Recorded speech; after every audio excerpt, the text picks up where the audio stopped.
सोचो, जब दुनिया आपसे सबसे ज्यादा चमकने की उम्मीद कर रही होती है और तभी एक ऐसी बीमारी दरवाजे पर दस्तक दे जो आपकी जिंदगी ही बदल दे। दोस्तों, आज हम बात करेंगे एक्ट्रेस हिना खान के ब्रेस्ट कैंसर की स्टोरी की।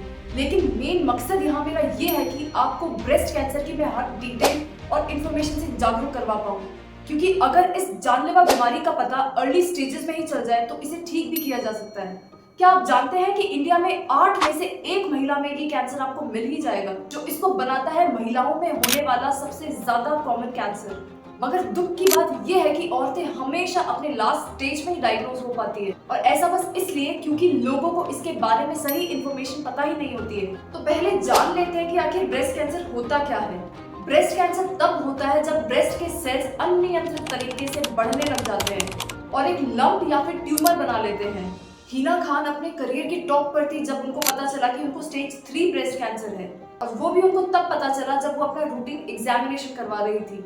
और उसी समय डॉक्टर ने देखा कि उनके ब्रेस्ट में एक छोटा सा लंप या फिर गिठान कह लो, वो महसूस हो रही है।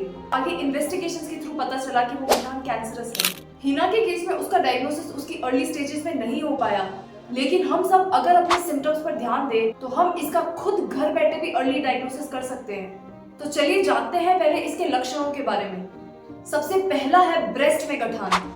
ये सबसे आम लक्षण है। अगर आपको ब्रेस्ट या बगल के अंदर कोई हार्ड गठान महसूस हो रही हो तो ये वार्निंग साइन हो सकता है, लेकिन याद रखें कि कुछ बिनाइन ट्यूमर्स यानी कि नॉन कैंसरस गठान भी वहां हो सकती है। दूसरा है ब्रेस्ट के साइज में बदलाव होना, जैसे एक छोटा और एक बड़ा।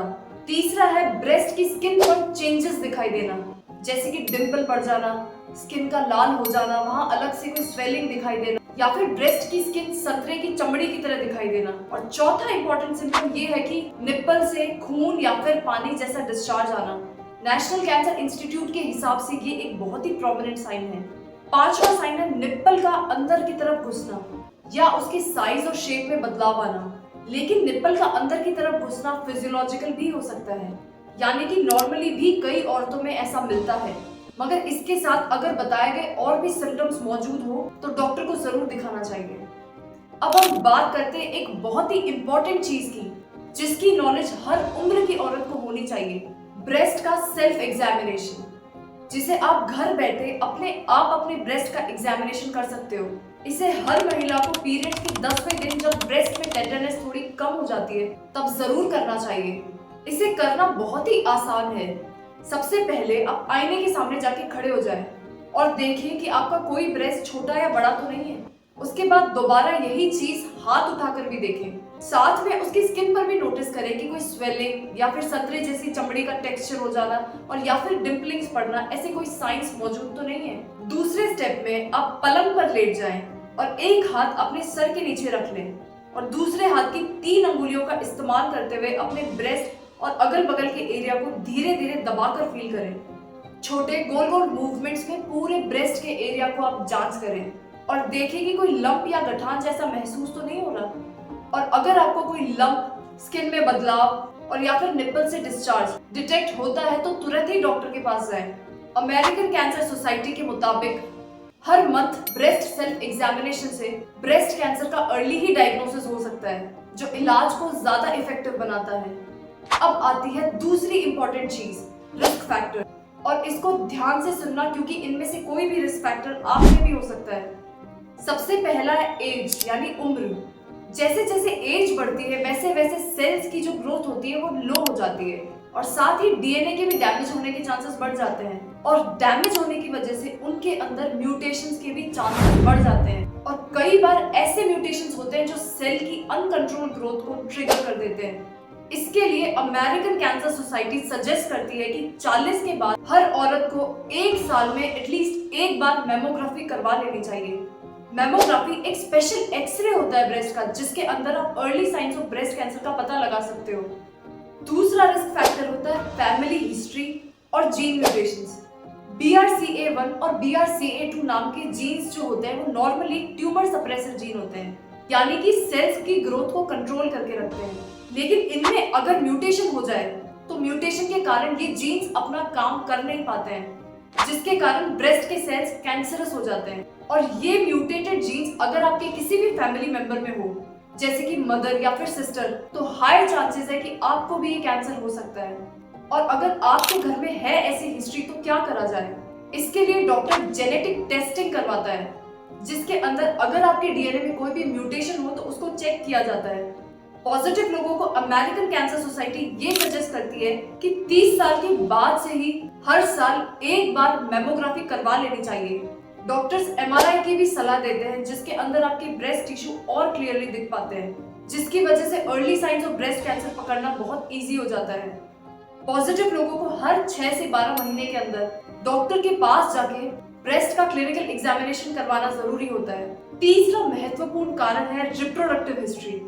लेट यानी कि 30 के बाद प्रेगनेंसी करना या बिल्कुल ही प्रेगनेंसी ना होने पर ब्रेस्ट के सेल्स को लंबे टाइम तक ईस्ट्रोजन और प्रोजेस्टेरोन का एक्सपोजर मिलता रहता है, और जो प्रमोट करता है सेल ग्रोथ को और कैंसर को। इसलिए अर्ली प्रेगनेंसी को प्रमोट किया जाता है ताकि हार्मोन्स का रेगुलेशन होता रहे।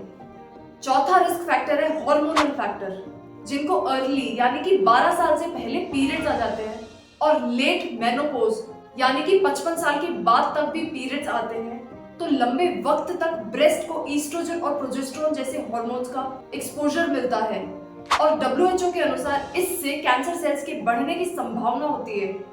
इसलिए कहते हैं कि हार्मोन रिप्लेसमेंट थेरेपी कभी भी बिना डॉक्टर की सलाह के नहीं लेनी चाहिए, और इसीलिए ही प्रेगनेंसी और ब्रेस्ट फीडिंग को प्रमोट किया जाता है, क्योंकि इस दौरान ब्रेस्ट को इन हार्मोन्स का एक्सपोजर कम मिलता है। पांचवा रिस्क फैक्टर है लाइफस्टाइल। ओबेसिटी यानी कि मोटापा जिन लोगों में होता है उनके अंदर फैट सेल्स ज्यादा होते हैं, और वो फैट सेल्स ईस्ट्रोजन ज्यादा प्रोड्यूस करते हैं, जो ब्रेस्ट सेल्स को कॉन्टिन्यूसली स्टिमुलेट करते रहते हैं। और वही अल्कोहल ईस्ट्रोजन मेटाबॉलिज्म को अफेक्ट करता है, जिसके कारण ब्लड के अंदर ईस्ट्रोजन बढ़ा हुआ रहता है, जो अगेन स्टिमुलेट करता है ब्रेस्ट सेल को और ग्रो करने के लिए। ओबेसिटी और अल्कोहल का कंजप्शन करना ब्रेस्ट सेल्स के अंदर म्यूटेशन के चांसेस को भी बढ़ा देता है। हार्वर्ड मेडिकल स्कूल की एक रिसर्च के अनुसार हर दिन एक अल्कोहलिक ड्रिंक ब्रेस्ट कैंसर के रिस्क को 10% तक बढ़ा सकती है। लाइफस्टाइल के अंदर फिजिकल इनएक्टिविटी भी शामिल होता है। फिजिकल इनएक्टिविटी से इंसुलिन का लेवल भी हाई रहता है, जो एक ग्रोथ हार्मोन की तरह एक्ट करके कैंसर के रिस्क को बढ़ा देता है। इसलिए regular physical activity at least 30 minute तक और अल्कोहल का सेवन कम करना और हेल्दी डाइट करना ब्रेस्ट कैंसर के रिस्क को सिग्निफिकेंटली कम कर देते हैं। छठा कारण है रेडिएशन एक्सपोजर। अगर कोई बीमारी में आपको रेडियोथेरेपी लेनी पड़ती है, जिसमें रेडिएशन सीधा चेस्ट पर लगता है, तो उस दौरान आपके ब्रेस्ट के सेल्स में डैमेज हो सकता है, जो कारण बनता है म्यूटेशन का और फिर कैंसर का। इसलिए ऐसे लोगों के अंदर ब्रेस्ट कैंसर स्क्रीनिंग करवाना जरूरी होता है, ताकि अगर डीएनए डैमेज हुआ हो तो टाइमली पता चल जाए। हिना ने अपने कैंसर की जेनेटिक और लाइफस्टाइल हिस्ट्री को डिस्क्लोज तो नहीं किया, लेकिन उनका केस हमें ये याद दिलाता है कि कैंसर अनप्रेडिक्टेबल है, और इसलिए हमेशा हमें अपने हेल्थ को मॉनिटर करते रहना चाहिए। स्टेजेस की बात करें तो हिना खान को स्टेज 3 कैंसर डायग्नोज हुआ।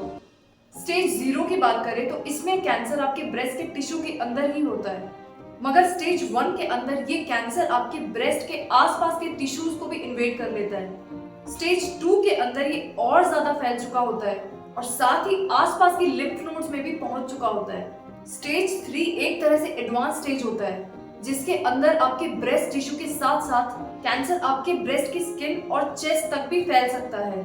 साथ ही और ज्यादा लिम्फ नोड्स इसमें अफेक्टेड हो जाते हैं, जो इसके ट्रीटमेंट को और भी ज्यादा अर्जेंट बना देते हैं। स्टेज 4 को मेटास्टेटिक स्टेज भी कहते हैं। ये सबसे ज्यादा एडवांस स्टेज होता है। इसमें कैंसर आपके ब्रेस्ट से दूर के ऑर्गन्स तक फैल चुके होते हैं, जैसे कि लिवर, लंग्स, बोन्स या ब्रेन। इन स्टेजेस और बाकी कुछ और इन्वेस्टिगेशंस के अकॉर्डिंग डॉक्टर प्लान करता है ट्रीटमेंट और सर्जरी का।